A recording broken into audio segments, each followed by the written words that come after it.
Hello guys, good evening to another present here. Myself Pavan from Team Professional Health. Today live is about COVID in pregnancy. We are going to cover both obstetrician part and then psychiatry aspects of COVID-19 in pregnancy. So I guess it will give you some information about COVID in pregnancy. Today we are with Dr. Jay, she was consultant obstetrician and gynecology at AK Hospital, Chennai. Welcome you, ma'am. Okay. Thank you. Then we have Dr.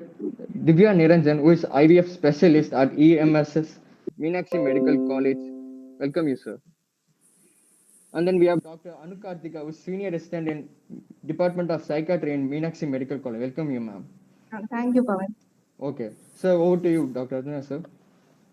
Very good afternoon to one and all present here.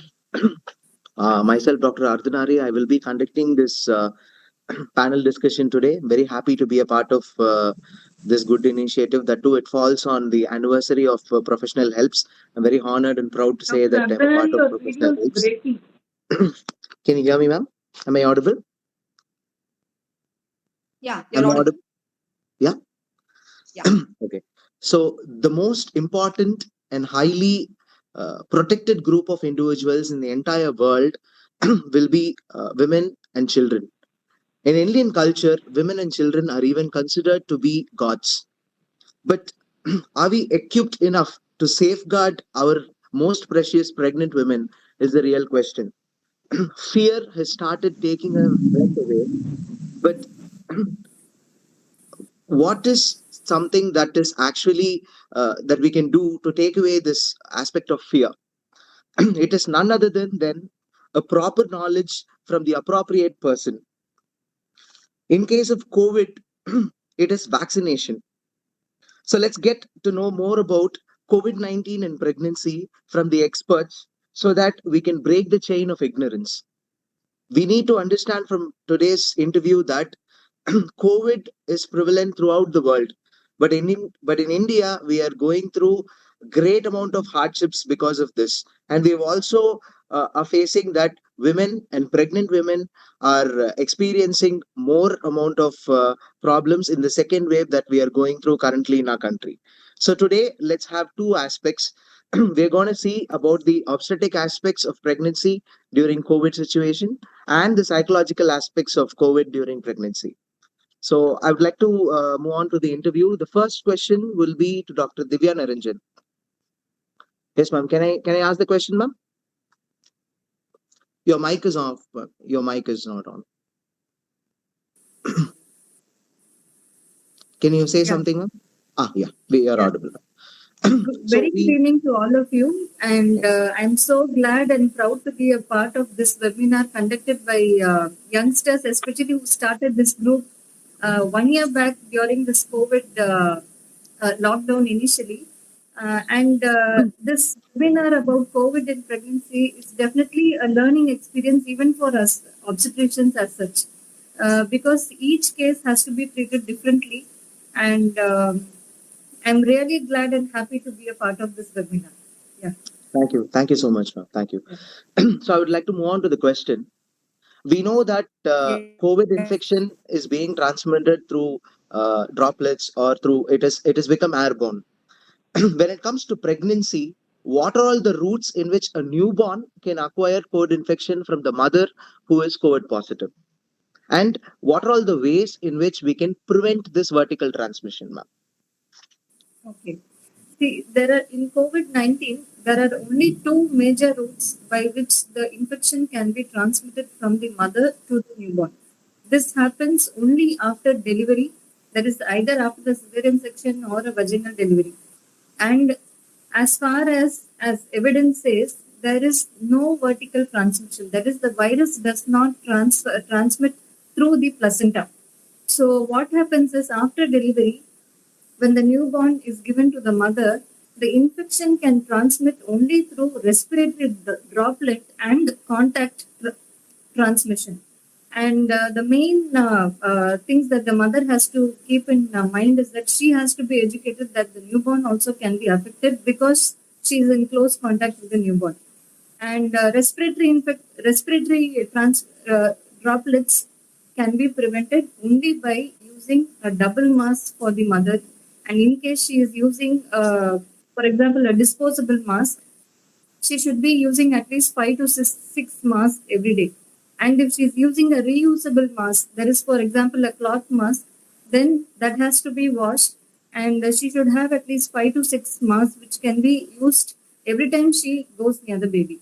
And social distancing has to be followed even with the newborn. So, after delivering, the happiness which the mother gets is definitely lost when the newborn is not roomed in with the mother.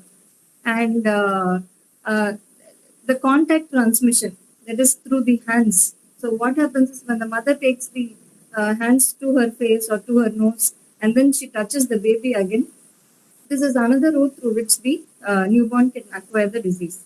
So, proper hand hygiene. She has to sanitize her hands before touching her baby and after touching her baby. And what, as doctors, we have to remember is that the infection does not get transmitted through vaginal secretions during normal delivery, and it does not transmit through breast milk. We should clearly understand this. The virus does not transmit through breast milk. So, breast milk should be encouraged after proper education of the mother, that she has to mask herself and she has to sanitize her hands properly before going near the newborn, and she has to keep a maximum distance of at least minimum of 6 to 8 feet from the newborn whenever she is not feeding the baby. So this is the route of transmission. Yeah.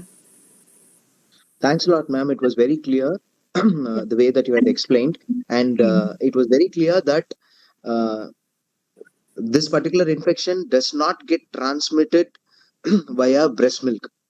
Yeah. So I think that is Definitely. one of the most important aspect that we as students and as general public need to know, as doctors we need to know. Thanks a lot for the answers, ma'am. I'd like to move on to the next speaker, Dr. Kartika. Ma'am Kartika, Anu Kartika, ma'am, are you there? Yes, sir. Yes, ma'am. I'd like to go to the question, ma'am. What are all the psychological impacts of COVID-19 on a pregnant woman? Yes, sir. We understand that generally public has a lot of panic, but when it comes to pregnant women, usually the anxiety is more. I would like to answer this question in specific to pregnant women. Thank you. Yes, sir. Before starting, very good evening to one and all. I'd like to thank Adhanari sir for giving me this wonderful opportunity to speak in this platform. And it is a really great pleasure to meet both madams who have great expertise and doing jobs of high honors in their fields. And finally, Pawan and his team in professional health. Thank you for having me. So let us go on to this topic of having the psychological impacts of COVID-19 on pregnant women. So before discussing, we have to understand that reproductive psychology, the reproductive events, and the psychological states, they are very closely intertwined. That is, in terms of the psychological states in a woman after even they affect the reproductive physiology and also the events after the birth of the child, that is postpartum. Overall, like you said, sir, there is an increase in public fear during this pandemic. But why is there a higher vulnerability in pregnant women is because of their hormonal events that are very closely associated with their pregnancy, parturition, and the postpartum period. So these hormonal milieu, they will create a potential for unique psychological states. So any stress will result in the production of cortisol, and it is a stimulus for the activation of the HPA axis. The hypothalamus pituitary adrenal axis is very closely linked to mood disorders and anxiety disorders in general population. And thereby we can understand how the pregnant women are at a higher vulnerability than the non-pregnant and the other group of general population. So thereby, it is a risk of putting the whole women as a whole into their poor physical health and also the related complications during their pregnancy. But the available studies are such a very, very few. Even from the fewer available studies, the knowledge that we have is that the higher level of worry, apart from having a mental disorder or a mental illness as such, it comes and it breaks down to smaller aspects like the perception of the disease, how to go about and carry on the new personal protective behaviors, which are known as the health behaviors, and the disease related perceptions are something very new and that is seen during this COVID period, and how that is affecting pregnant women are something which is very new. All of us are coming to understand. So, what happens in a non-pandemic situation is that even 1 in 7 pregnant women they experience depression and anxiety during their perinatal period. So the pregnant women, they experience negative psychological responses during epidemics and pandemics. Clearly, anxiety and depression are almost more than 50% of pregnant population have increased risk of suffering from the mental illness during the pandemic. So when we go through the Foxy's reports, that whatever they have given so far is that the specific psychosocial environmental situations like being in isolation, financial difficulties, insecurities, inability to access their support systems, bereavement, they are widely recognized as a risk factor, which are even higher for pregnant women's mental ill health.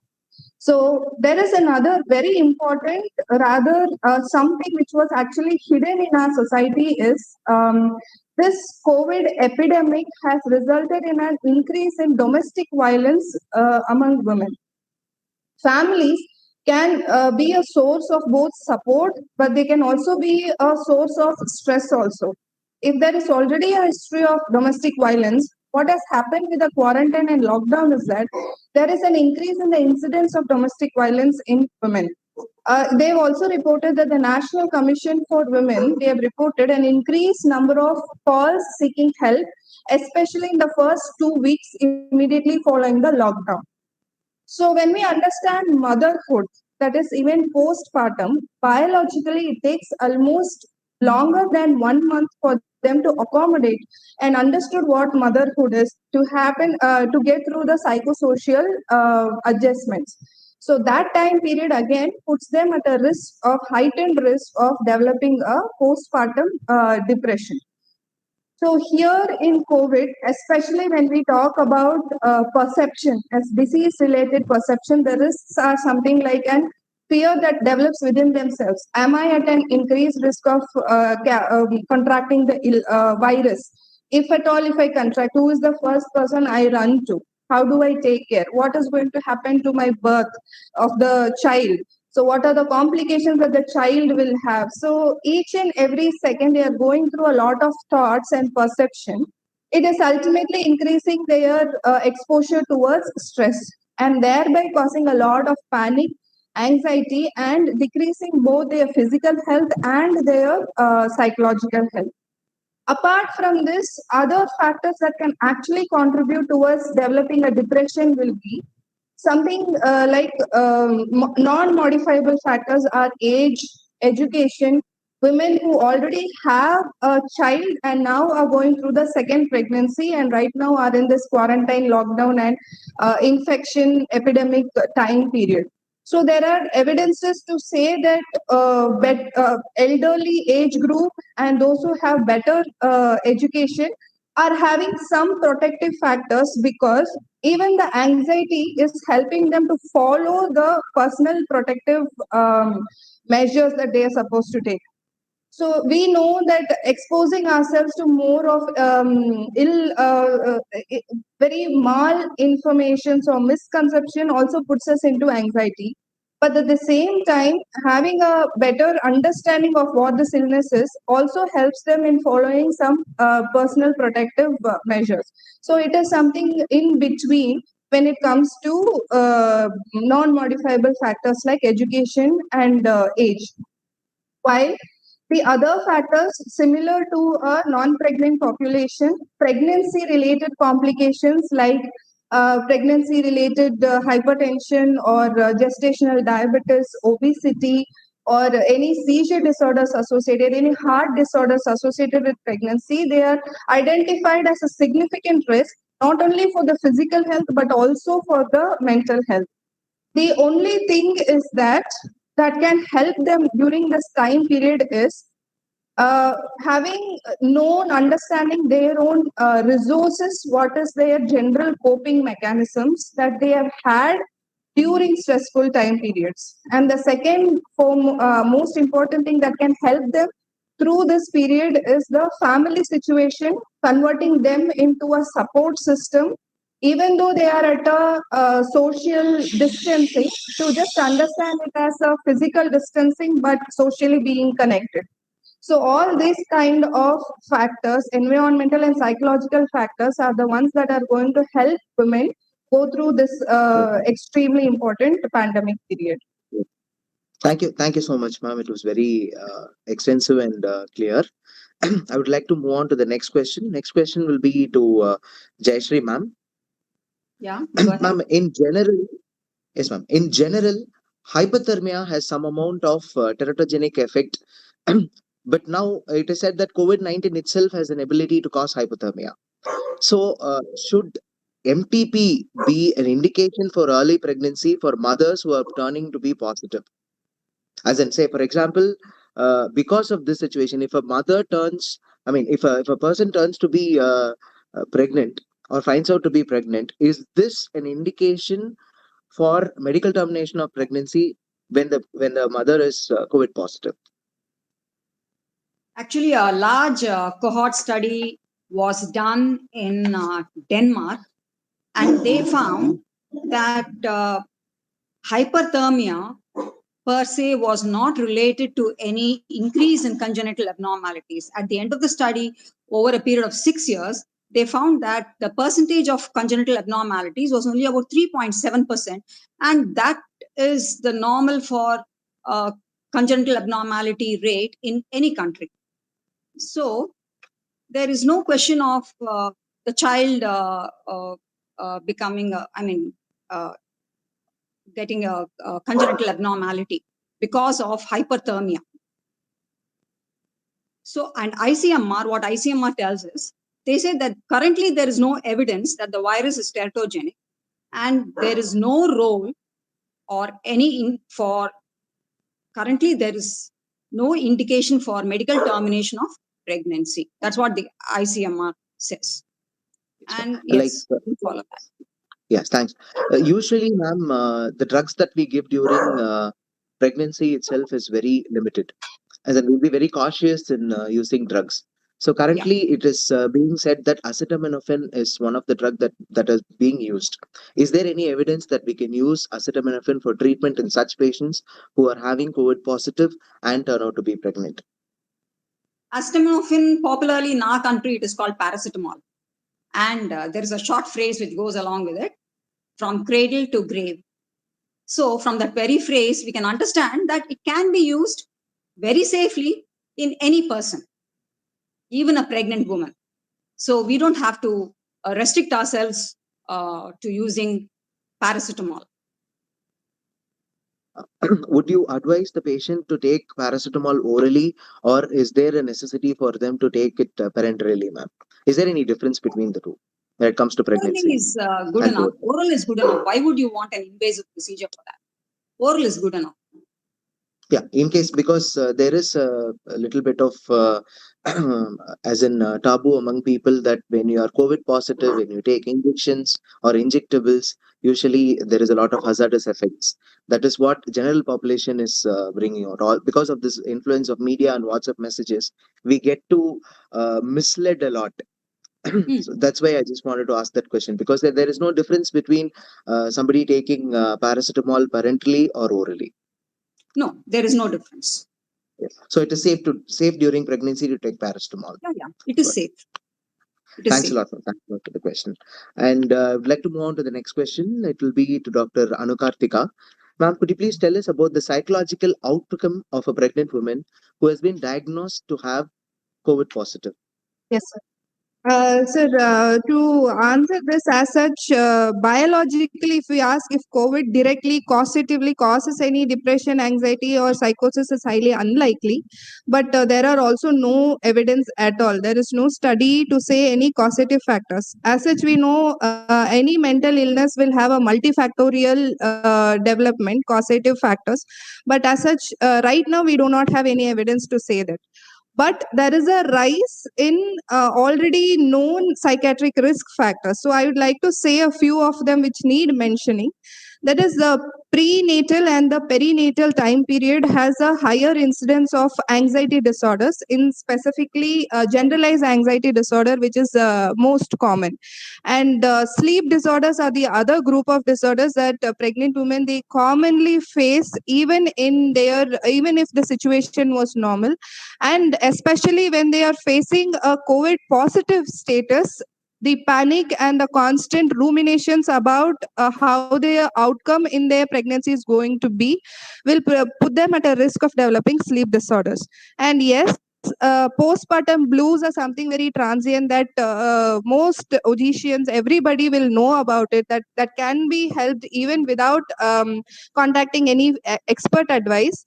But the risk of developing postpartum depression is something everybody needs to note down. Sometimes it can be looking as if it is just an anxiety or a panic, and the mother is just keeping quiet or is not discussing anything, is not interested in discussing anything, but it can develop into a postpartum depression. So as in red flag signs, I would like to quote important red flag signs during this period which needs mentioning is that feeling sad or hopeless or worthless or helpless, having a fear or worry which might result in a palpitation, which is something like a panic attack, or feeling that there are some thoughts that the mother might harm herself or the baby, or has already had a suicidal attempt.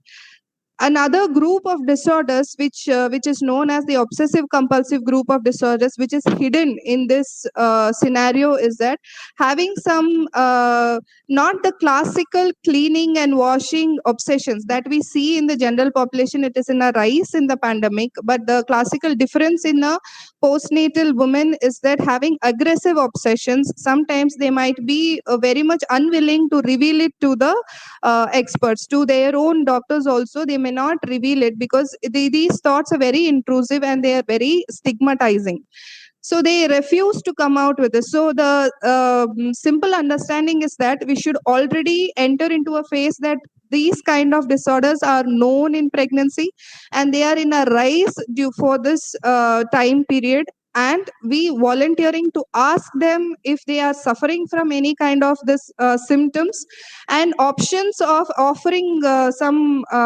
advices or some kind of small exercises, deep breathing exercises, a well-known exercise which is pranayama, and listening to some good music, some relaxation techniques that they can follow, and also encouraging exercises within their confined spaces. So right now there are studies which say that the mothers, due to their COVID positive status, they feel that more of not doing an exercise and taking a physical rest is better.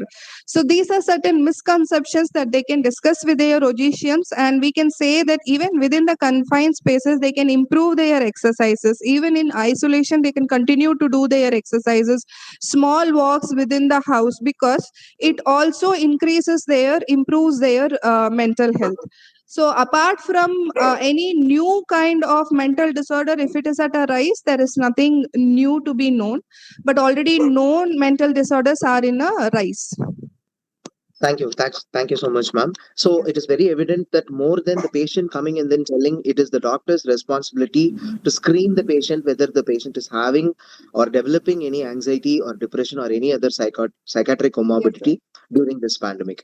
Yes, On continuation of whatever ma'am has told, I would like to ask Dr. Divya, is there any difference that you are seeing, ma'am, in psychiatric morbidity among the patients who are coming to you? As in, generally, has the anxiety or the episodes of depression has become more for pregnant women when compared? Because the recent study at Chennai said that every third woman was found to be COVID positive.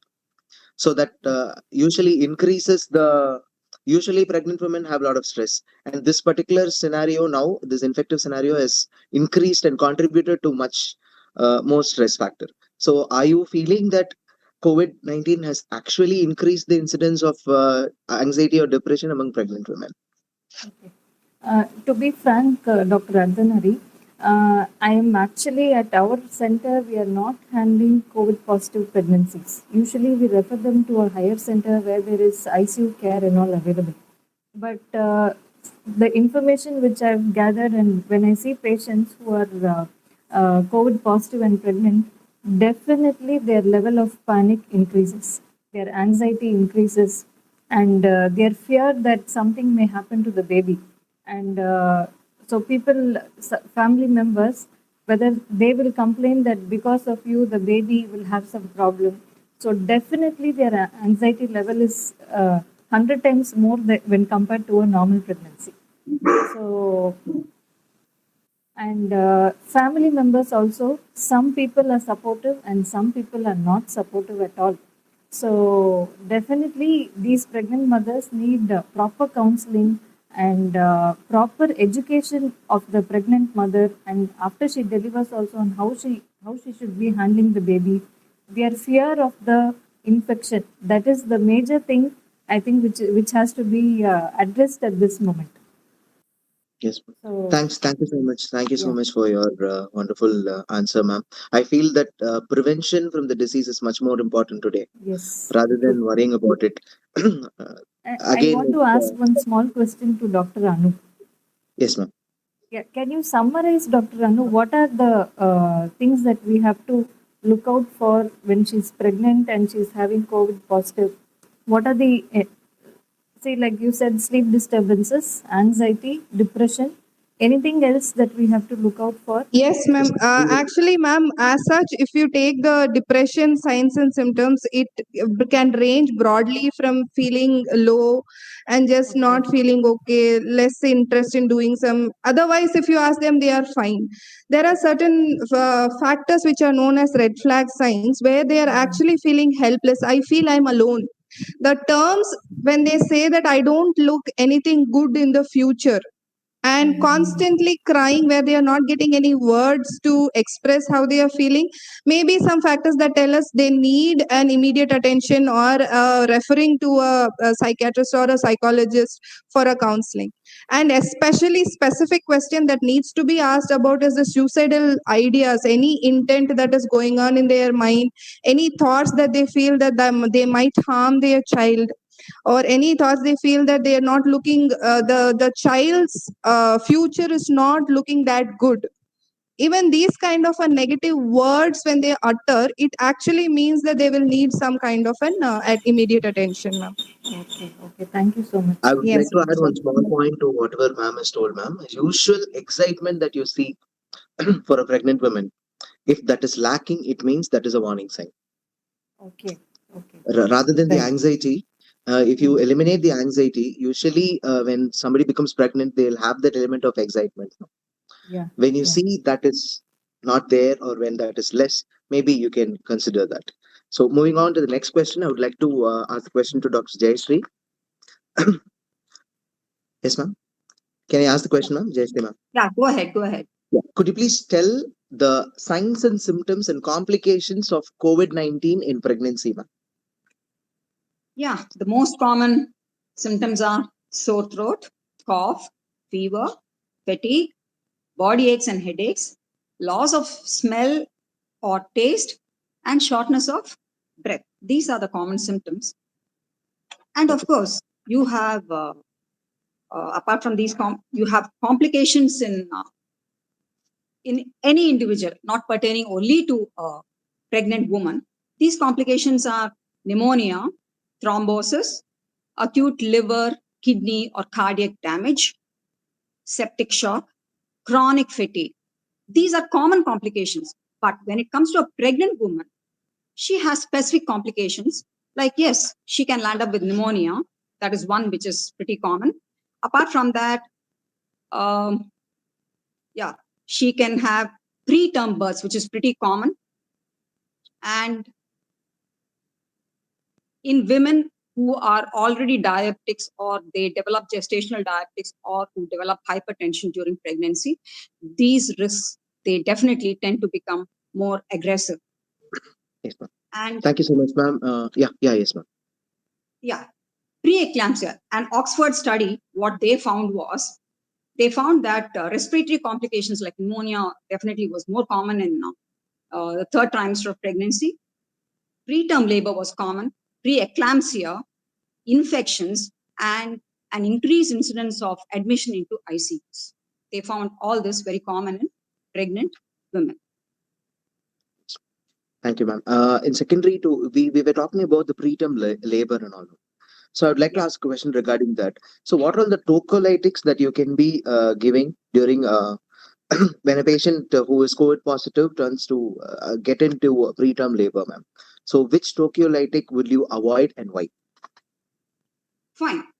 Tocolytics broadly, we can say that commonly used tocolytics are calcium channel blockers like nifedipine. That's very commonly used right now.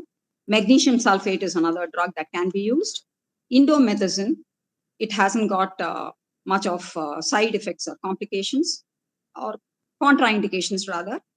We have beta mimetics like terbutaline and ritodrin and isoxsuprine, and this group is better avoided in pregnancy, the last group, because they have a tendency to produce pulmonary edema, and we know that COVID infections, they have a predilection for producing these pulmonary problems. So this last group of drugs, beta mimetics, it's better avoided. Otherwise, all the other three groups, yes, depending on the patient's condition, the problems that she has, you can juggle and you can decide what drug to go in for. Would you like a detailed analysis of the various drugs that can be used? Or is this I think we can try it because we're already half an hour in the meeting. We will wait till the interview gets completed, ma'am. Once we finish Fine. off and when the Fine. participants ask the question, You we have can the go time? on. Yes. Yes, ma'am. Because I just Sure. wanted to finish all the major topics so that it will be useful for everybody. Yeah. Next question will be to Dr. Divya Niranjan. Ma'am, during this pandemic, see, usually pregnant women will have one set of antenatal visits to the OGCN, which will be involving the patient seeing the obstetrician and sonologist for scans and for regular antenatal visits. During this pandemic, what is the number of antenatal visits that you suggest for a patient? And can the various growth scans necessary to be completed as per schedule during this pandemic? Audio, ma'am. Your audio is off. Ma'am, your audio is off. Yeah. Routine antenatal patient, usually we see them around 10 to 12 times. 12 consultations she'll have with her obstetrician. But during this pandemic, we are trying to minimize the antenatal visits to around 5 to 6. And we have to definitely educate these antenatal mothers regarding some alarm signs in the first trimester, second trimester, and third trimester.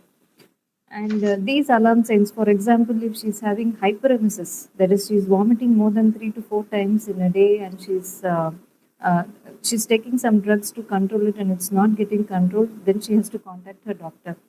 All the warning signs like some bleeding PV or intermittent cramping, lower abdomen pain. So these are signs of threatened abortion or missed abortion. These are the signs when she has to contact her doctor.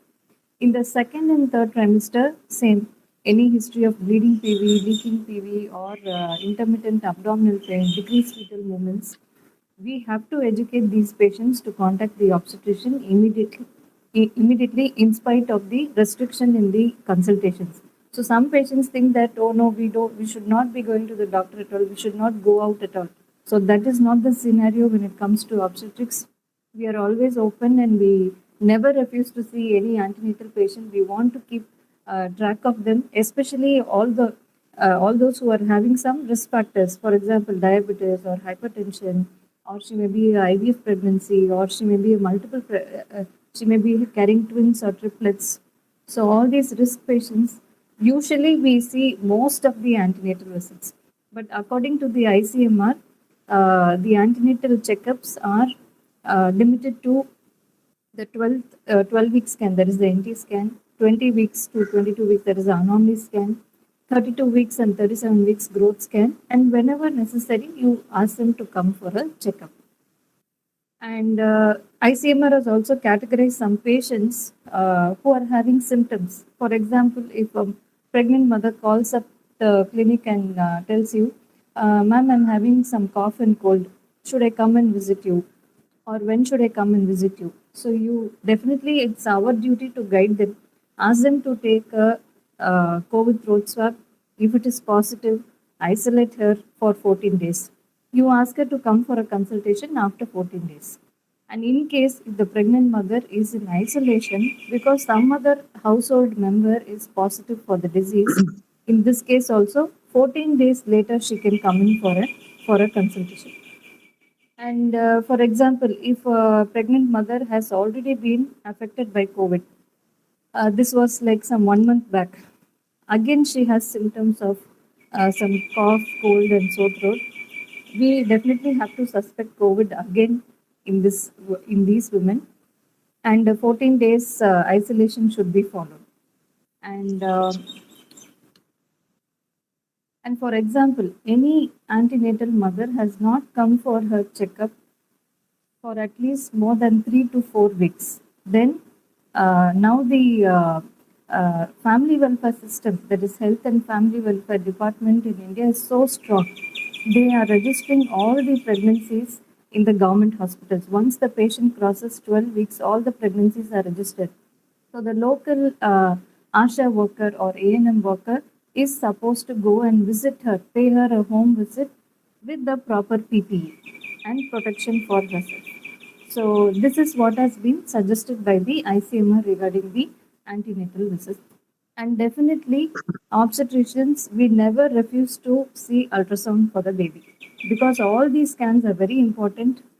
And so all the growth scans are completed according to the schedule. Thank you so much, ma'am. I'd like to add another question. Is there any protocol at present for management of COVID positive pregnant women? If so, is there any difference between asymptomatic positive patients and symptomatic positive patients? Okay. So in pregnancy itself is a slightly immunocompromised state. And any mother walking into our clinic with the COVID positive report has to be handled as a high risk only. So we consider these patients, we classify them into symptomatic and asymptomatic. Asymptomatic means the patient does not have any symptoms. She does not have cold, cough, fever, or anything. You're just doing a routine throat swab. For example, she's nearing her delivery date, nearing her expected date of delivery, and you want to know whether she's COVID positive or not. At 37 weeks, you're doing a test, swab test, and she is asymptomatic positive. So in these patients, what we do is we usually try to conduct the delivery at a COVID care hospital where ICU facilities are definitely available. And the obstetric management, that is whether she has a normal delivery or a cesarean section, is not affected because of her COVID infection. Cesarean section is not indicated just because she is COVID positive. We should understand this in this situation. And for example, in case she's had a family member who is affected by the disease, for example, her husband or her mother or father who's been staying with them is affected by the disease, and she's become asymptomatic positive. In those cases, in the first trimester and second trimester, we just have to educate her regarding the alarm signs, as I already told. Some bleeding or leaking TB or decreased fetal movements. These cases, she should contact her physician and her obstetrician immediately. Otherwise, she should just be kept in home isolation for 14 days. She should wear a mask inside the house itself and proper hand sanitization, and she should follow social distancing within the house. So this is in a asymptomatic COVID positive mother. The next one, when she is symptomatic positive, these patients are categorized into three types. First one is mild disease, moderate disease, and severe disease. In mild disease, the patient usually has only some sore throat, a mild cough, and fever. In these patients, it is our duty to ask them not to panic, number one. And when you examine them, she will not have any hypoxia. Her saturation will be more than 93%, and her respiratory rate will be less than 24. So these are the patients who come into the category of mild disease. Mild disease patients, if the hospital has facility to admit these pregnant patients, there are isolation rooms available, then it's better to admit her. One. In case the hospital does not have any provision for admission, or if the attenders and the pregnant mother are willing to have a home isolation, then that is advised as a routine. So when they are in home isolation, the mild fever and cough can be managed using proper hydration, paracetamol, that is antipyretics, and some anti-cough medications, antitussives. So usually we should understand this disease progression. In mild cases, the first 5 days is very important. What happens is once the virus enters through a respiratory tract, initially there is some viremia, so there is fever, and our body tries to produce antibodies against the virus. In mild disease, in the first 5 days, if she is relieved of her symptoms, then it means that she is recovering from the disease. Some patients, due to associated diabetes or obesity, or she may be having a history of tuberculosis, which may have affected her lungs already. In some risk cases, so what happens is some patients have disease progression. So this is the point where we have to educate all these patients, any COVID positive mother, regarding the alarm signs. So number one is high fever persisting more than 5 days, and her cough will become very deep, and she may have breathing difficulty. So these patients, if you see moderate disease, their respiratory rate will be more than 24. The saturation will be somewhere between 90 to 93% in room air. So these are patients who definitely need hospital admission. So what happens after 5 days? If she's still having fever, the disease progression as such, initially the host, the immune system of the host will produce antibodies against the virus. Now, after 5 days, what had happened is these antibodies go and attach itself to some normal cells which are present in the lungs, kidneys, liver, and some other organs. Where what happens is for example, in the lungs, it attaches to the cells in the blood vessels, and these antibodies now disrupt the endothelial lining. So the lining is lost. And what happens is, once the lining is lost, once the smoothness of these endothelial vessels is lost, there will be platelet aggregation and thrombosis formation. So we would have read in physiology, once the alveoli is the place where gas exchange happens. So when there is thrombosis in the where the pulmonary artery and vein join, what happens is there is no oxygen exchange happening. So that is why the patient has hypoxia. This is the time where you have to give the pregnant mother steroids. And to combat the thrombosis which is happening, you have to give them anticoagulants. So at present, according to the ICMR, there is no role for remdesivir or ivermectin or doxycycline or azithromycin in the early stages of the disease. So when in the moderate disease, you have to give them steroids. The most commonly used drugs are methylprednisolone, 0.5 to 1 milligram per kg body weight, or dexamethasone. This can be given either parenterally or orally according to the patient's requirement. And when it comes to anticoagulation, heparin, either unfractionated heparin or low molecular weight heparin, either of these can be given to combat the thromboembolism which happens. So in moderate disease, usually it is managed with steroids and anticoagulation therapy and nasal oxygen. Now, if the patient still worsens, if you've given her steroids for 5 to 10 days, you've given her anticoagulation. And regarding anticoagulation, I want to highlight one point that ecosprin, that is aspirin, does not have any role in preventing this thrombosis in pregnancy, which is associated with COVID. Usually, we give it in preeclampsia patients to avoid thromboembolism. But in the thrombolism, because of the COVID infection, ecosprin does not have any role.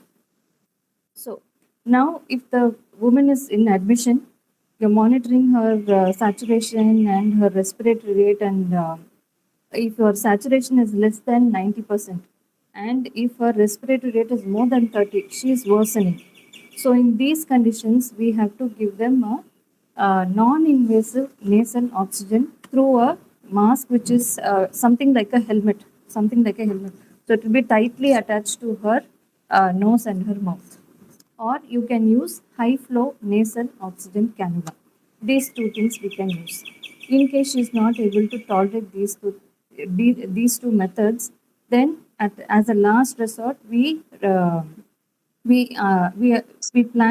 to intubate her and ventilate her. Ventilatory support is necessary, and these patients should be monitored only in an ICU setup. So in these patients also, steroids and again anticoagulation play a very major role.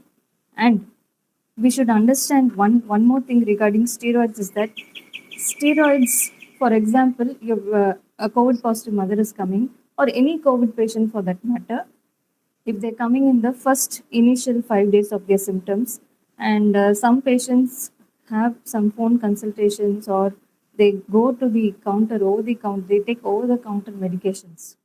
So you can see that a lot of patients are taking steroids as a regular, even asymptomatic COVID patients or patients with mild disease also who are taking steroids in the initial 5 days. What happens is this viremia stage is prolonged. So your immune system is compromised because of the steroid therapy, and the viremia increases day to day. So it is usually so the work of steroids is to reduce the infection and the cytokine storm happening. But if you give this in the initial 5 days where she's asymptomatic or only with mild symptoms, it worsens the disease. So this should be kept in mind. And Thank you so much. yeah. Yes. Done, ma'am. Thank you so much. It was very extensive. I don't think anybody else has given so much of explanation about treatment and what are all the drugs that needs to be used when it comes to pregnancy. Thank you so much, ma'am. So I would like to, since we are running short of time, I'd like to reduce the time space that we are giving, because we have this questionnaire section also. So we request all the participants speakers to keep it crisp as possible. So when it comes to COVID-19 and its treatment, globally, it is proven that vaccination is found to be the only working method for us to control the disease per se. General population itself in India, they are very skeptical about taking vaccination. So is there any possibility in which we can promote vaccination? And I would like to ask Dr. Anu Karthika about the fear that is associated with vaccination. Generally, we understand that people are yet to take, but when it comes to pregnancy, we might be put into a situation that there is going to be a need for our women to be vaccinated during pregnancy itself, because now they have accepted that lactation period can lactating women can receive COVID vaccination. Next is going to be pregnant women, and I believe in USA and other countries they've already started giving vaccination for pregnant women. So, what is your stand on anxiety regarding COVID vaccination during pregnancy, ma'am? Yes, sir. Anu. Yes, sir. So the like you said, sir, already the recommendation which we know is from the Western studies and from the Western policymakers, what they are already guiding their population to do.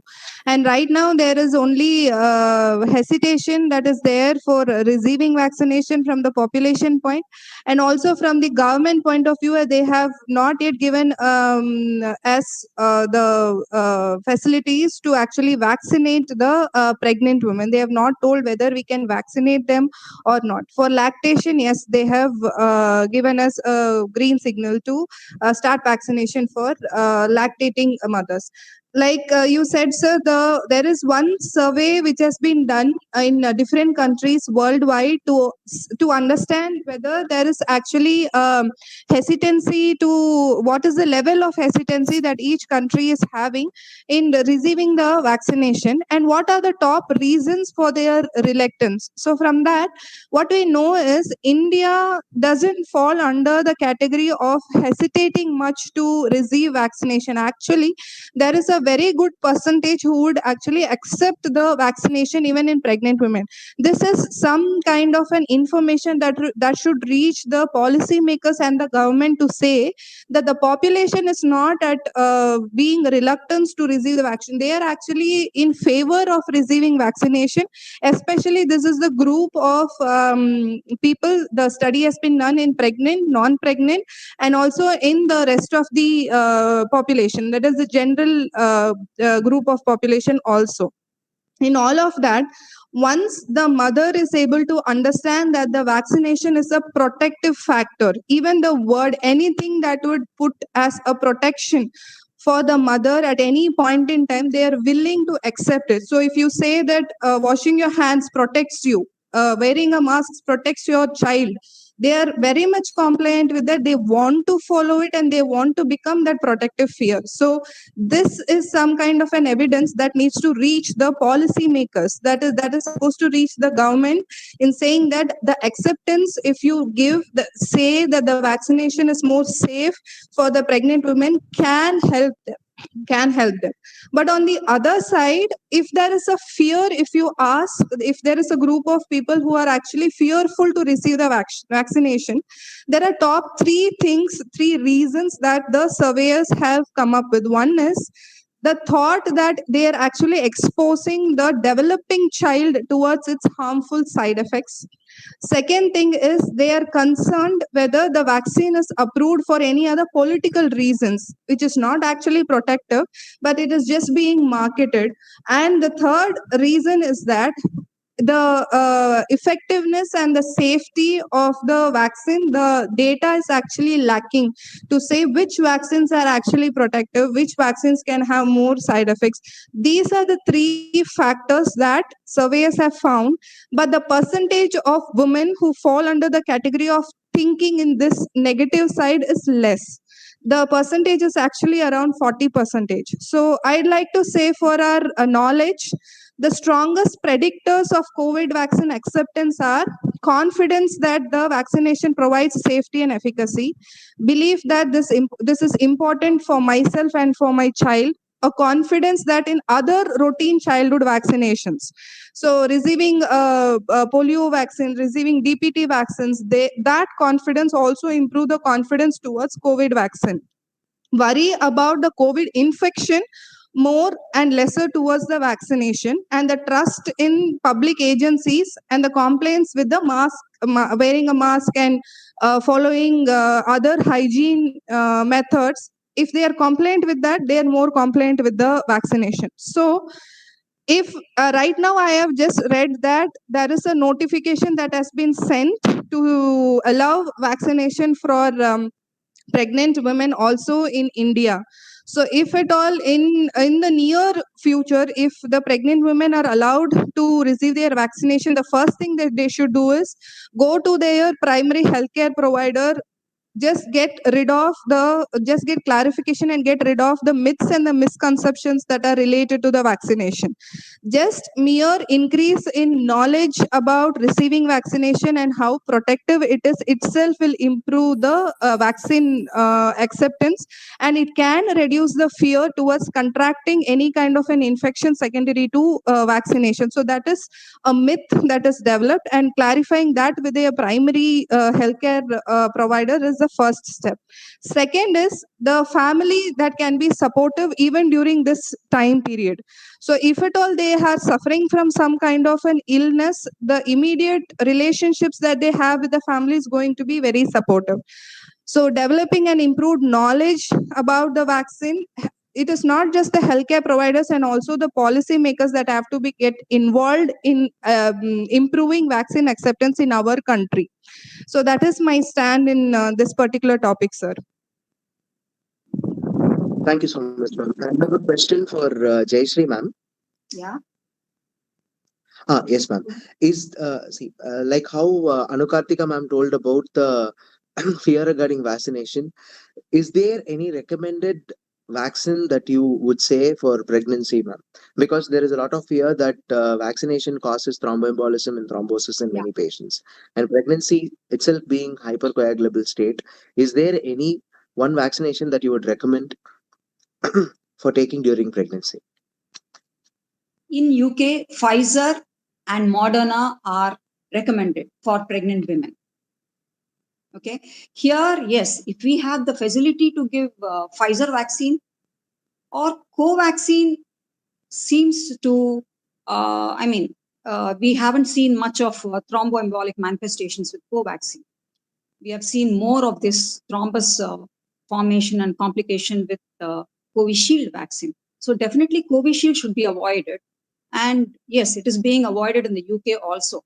They are sticking only to Moderna vaccine and Pfizer vaccine. So if it is available, yes, definitely. Thank you so much, ma'am. The next question I would like to ask to Jayashree ma'am itself. So, what are all the various postnatal care methods that you should be adopted in a pregnant COVID positive mother and newborn, ma'am? Yeah, postnatal care. We have ICMR regulations. Sorry to interrupt, ma'am. Sorry to interrupt, ma'am. Jayashree ma'am, I think your video is turned off by mistake. Yeah, video.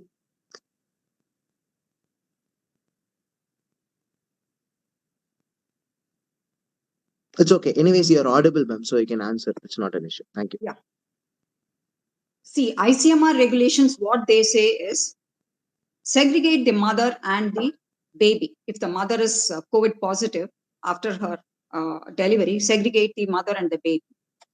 And if the rooms are not available in the hospital for segregation, then they say you can put them in the same room, that is a room and facility with a screen separating the mother and the baby and about 6 feet apart.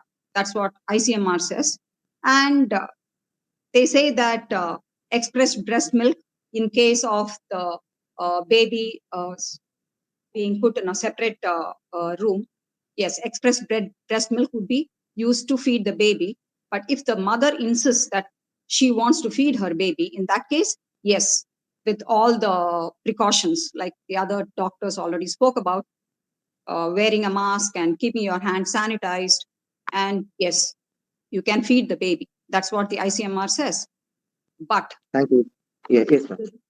In Tamil Nadu, what is being followed in Tamil Nadu is the GH, that is a government hospital in Krompet, they do not segregate the mother and the baby. They do not separate the mother and the baby. The baby is kept in the NICU maybe for 6 hours observation.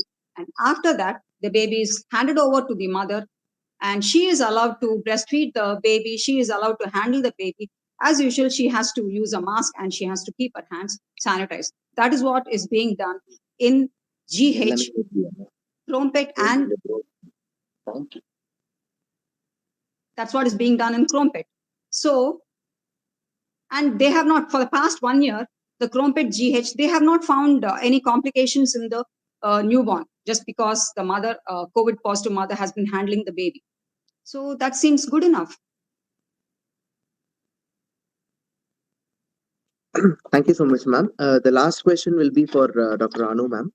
Ma'am, what is the impact on a newborn and the mother when the mother becomes COVID positive?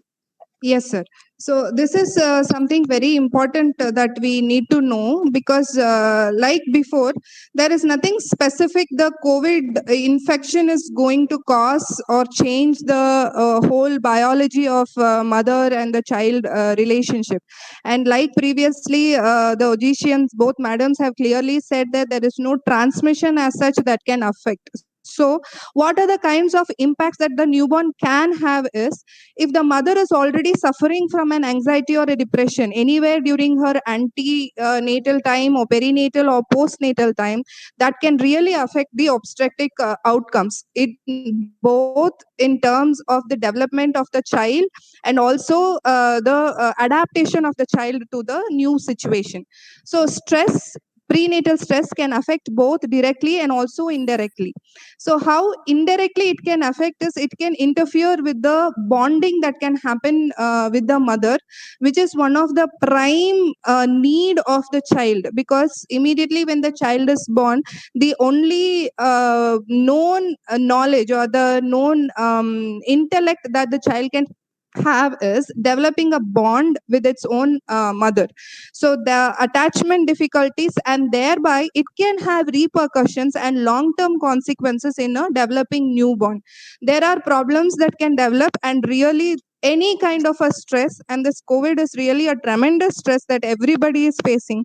It is creating a new normal that is happening for the whole world. So this can result in temperamental issues that the child can face. The direct issues that can have are the motor coordination difficulties, sensory coordination difficulties, because postpartum, after the child is born, the neuronal development is still going on. So there is a time period where the supposed pruning is to take place, which can affect the physical coordinations in the child also. There is a high risk of the child developing any kind of an autistic traits. They can become a slow to warm up children, temperamental issues, some kind of an irritability or aggression. So these are all something that are linked very closely to prenatal stress. Hence, it becomes very much alarmingly important to focus more on relieving the stress during the antenatal and the perinatal time period, and especially during the postnatal time period. As such, certain complications, which is in a very low percentage of women that has been seen during the when the woman is COVID positive in their obstetric outcome, is preterm delivery, preterm labor, low birth weight children, small for gestational age. Are the common obstetric outcomes that are seen.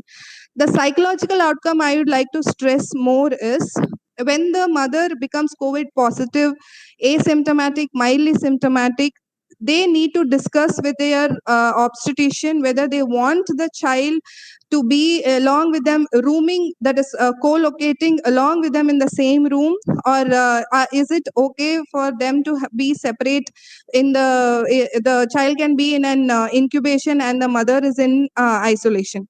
So for breastfeeding and thereby improving the mother and baby bonding becomes enormously important for the psychological development of the child. So apart from taking precautions to prevent the child from contracting COVID infection, the need to develop the psychological aspects of the newborn itself also needs to be discussed even before their expected date of delivery. Thank you so much, ma'am. I think that we have answered all the questions that we have prepared for today's session. So it was very, very informative. It was very, very useful. I would like to personally thank all the doctors who readily agreed to, within a short notice, all of you have agreed and we have given such wonderful contribution towards a good cause. What we take home from this meeting is that we are going through a very bad phase at this point of time. All that we need to know and all we need to hold on to is hope that we will definitely come out of this, and we are going to fight this, and we are going to handle this in the ways that we have handled it earlier, and we will definitely be uh, into a phase where we were very happy not much long before.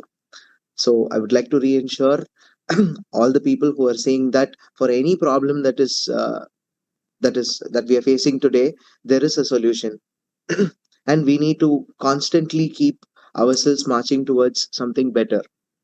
So do not lose hope, do not lose your confidence. We as doctors are always there to protect you. We as doctors are always there to see to that you lead a very good life in a very safe hands. Thanks a lot, Dr. Jayashree ma'am. Thanks a lot, Dr. Divya Naranjan, and thanks a lot, Dr. Anu Kartika. It was Thank you, a sir. wonderful meeting today. It was very informative. I would like to Thank you. switch on to Dr. Pavan so that he can ask questions from the student session. Yeah, sir. Thank you. Uh, One second, one second. Kindly mute yours. Okay. Guys, now it's a doubt session, so you can post your doubts in the question. But already we got 80 plus responses. We got all the like till now. You guys gave us 80 questions. I don't think we'll be able to complete it by Dr. now. Pawan, So I'm your just picking it audio is little a few questions less. and asking to the doctors. My first question is, ma'am, wait a minute, ma'am. To Dr. Jayashree, ma'am, which trimester we can vaccinate the pregnant woman? Second I mean, trimester it's safe. onwards. Second trimester onwards, yes, you can vaccinate the pregnant women. Hello? Yeah, ma'am, you're audible. Good. Second trimester onwards. Okay, ma'am. Is there any reason for it? Reason for it is she has to take the second shot, isn't it? The first shot. Suppose she starts Okay, and ma'am. then we give adequate time. At least now they say that she takes the second shot after maybe 8 weeks, or maybe it's extended to even 12 weeks. So in that case, yes, she goes into the third trimester. And third trimester is the period where a pregnant woman, she tends to land up with Okay. more complications. So we would like to cover the third trimester too. Okay, ma'am. Okay, thank you, ma'am. And then my next question is to Dr. Divya, ma'am. And then we are hearing more about black fungus. So, how we can relate the black fungus and COVID? So, how's the management for black fungus in COVID patients of pregnancy? The main thing is excessive use of steroids. The Okay, ma'am. steroid usage in an asymptomatic patient or in a patient with mild disease, and especially if they are already having some coexisting comorbidities like diabetes, or they're already having some immunosuppressive conditions, not in pregnancy. For example, if they are on some chemotherapy or radiotherapy for some malignancy, these are the patients you should watch for complications of the steroid therapy. Okay. And one thing from our side, what we can do to prevent this complication is avoid using the same mask repeatedly. That's one thing. Okay. And uh, the most commonest thing is excessive steroid usage. That is the one which is really causing this mucormycosis in the recent times. Okay, ma'am. Okay. Okay, thank you, ma'am. So my next question is to Dr. Jayashree, ma'am.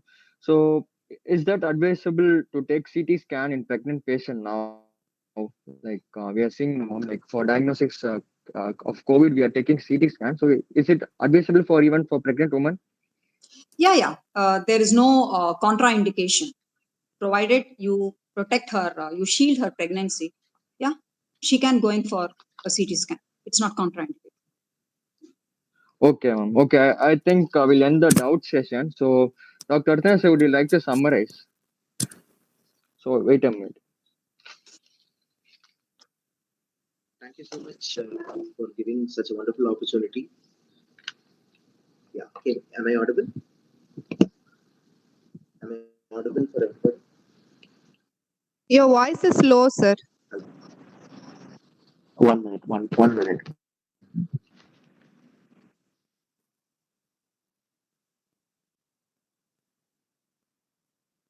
Am I audible now, ma'am? Is it better? It is better, sir. Better. Yeah, okay. So today's summarization of whatever we have spoken is that we need to understand that COVID in pregnancy is also equally important, and since we are getting into the second phase, we need to make sure that we maintain all precautions to avoid the infection first. And when it comes to pregnant women, it is also found that during the third trimester of the pregnancy, they can get vaccinated and it is definitely going to be of benefit to people who are going to get the vaccination. In case if they get infected, they will definitely be able to handle the disease in a much better way than the ones who are not vaccinated. And there is one more new information that we have got, that pregnant women who are COVID positive can breastfeed the children. So that is also another information which is very useful. Thanks a lot. We also got a lot of information from Dr. Anu Karthika regarding the psychological aspects on how to cope up this situation. Generally, everybody is anxious today. Usually, when it comes to India, all of us are anxious. 100% of Indian population usually is anxious individuals. But when it comes to pandemic, we are experiencing a lot of panic state. But what we need to know after this interview is that this is something that we can handle. If we try to practice some relaxation exercises and try to get to know the information from the right sources, that itself is going to prevent you from getting into an anxious state. And depression is something that is preventable, that is transient. That is what we need to understand. So, at the end of the day, I would like to conclude this interview by saying that happiness is a choice that we make. I would ask every individual to choose happiness so that you can lead a very happy and peaceful life. Thanks a lot. I once again thank Dr. Jayashree, Dr. Anu Karthika, and Dr. Divya for their wonderful participation. I Thank would you, like sir. to Thank Pavan. you. Thank you so much, ma'am. I would like to thank Dr. Pavan and Ardhanari for the wonderful yeah, I would like to opportunity. thank Yeah. Pavan. I would like to thank Karthik and especially Sun Pharma. I'm giving over to Pavan for concluding the interview. Thank you. That's so like regarding the feedback form will be given to your email ID now. Like the email ID which is used now, like you guys register it. So through the same email ID, you will be getting your feedback form. So kindly fill the feedback form. So you'll be receiving the e-certificate in a week. So that's what I thought to tell you. And thank you, ma'am. Thank you so much for this session, ma'am. Like Dr. Divya, ma'am, would you like to conclude this session with Yeah. some words? Thank you so much, Dr. Pavan and Dr. Ardhanari, for the opportunity. And I had a very good time knowing Dr. Anu and Dr. Jayashree through this webinar. I just want to highlight few points. The virus, not the vaccine, does not cause any miscarriage. It does not have any teratogenic effect. For example, the previous infections that we read in undergraduate or postgraduate times, like torch infections, toxoplasma, rubella, all the CMV, all those infections, they are teratogenic. But this virus, as such, not the vaccine, is definitely not teratogenic according to whatever evidence is existing till date. So, first, we have to educate these pregnant patients or any COVID positive patient for that matter. We have to relieve them from the fear. Fear, I think, increases their disease progression, number one. And awareness about the vaccine is definitely necessary. And we should encourage all the pregnant mothers as well as the lactating mothers to take the vaccine and protect themselves as well as the newborn. Yeah. Thank you. Okay, Ma'am, ma'am. would you Thank like you, to ma'am. add on any Ma'am, few Dr. points, ma'am? Anukarthika. Dr. Jayashree? Yeah. Nothing more to add. Yeah, ma'am. I think there was an extensive discussion of Yeah, ma'am. COVID Yeah. in pregnancy. So, Yeah. yeah. Yeah, ma'am. Then Dr. Anu ma'am, would you like to add something, ma'am? There is nothing more to add. Already everything has been discussed. It's really nice to meet you also, ma'am, Divya ma'am and Jayashree ma'am. It's my honor. It was a very good discussion. Thank you, Pavan, for this platform to create such a wonderful webinar. The only thing is, like Madam said, this and like Ardhanari said, Ardhanari sir has already said, these are something we can handle. The only thing is, we need to educate our mothers, and we have to tell them it is not wrong to ask for help. We have to encourage them to come towards us to ask for help. We have resources. The only thing is we have to just know when is the right time to use this resources. So that is all I want to add. And thank you so much, Pavan and your team, Professional Health also. Thank you, ma'am. Pavan, you did a good So, job. guys, we are. Thank you, ma'am. Thank you. You This are is an my pleasure, ma'am. inspiration for all of Guys, we us. almost. You're so young and you're so energetic and enthusiastic to conduct all these programs on and off. No, I think every 2 months or 3 months once you conduct these programs. So you are an inspiration for us. Yeah. That's great word from you, ma'am. Thank you, ma'am. Thank you so much. Guys, we're almost at the end of the session. So I want to insist that you'll be receiving your feedback in your email IDs. So currently, kindly fill it so that you'll be receiving your e-certificate. And also, I want to thank my team because I'm not the only one who is taking care of the things. So I want to thank my co-founder who is Karthik Ashok, and then Sriram, CEO of Professional Help, and Tejasri and Yashwant, and all other my professional help members. And also, we want to inform you that we are even having another session on May 28th. The topic is COVID-19 and gastritis. So kindly check our Instagram page on Professional Help. So you'll be having a session on COVID-19 and gastritis. So I guess it is done by Dr. Suba, who is a gastroenterologist. So I guess hope that session also goes well. And thank you for your time, guys, for the patient listening to us. Thank you so much. Thank you, guys. Thank you all. We are ending up the live. Thank you, ma'am. Thank you all. Thank you. Thank you so much. Thank you. Professional Thank helps. you, ma'am. Thank Thank you, you. ma'am. Thank you again for the opportunity. Thank you, ma'am. Yeah. Thank you, ma'am.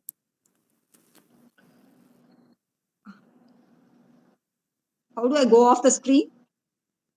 Ma'am, kindly see the red button, ma'am. Red button. You will be having a red button. Yeah, thank you. Thank you, guys. Thank you for the day.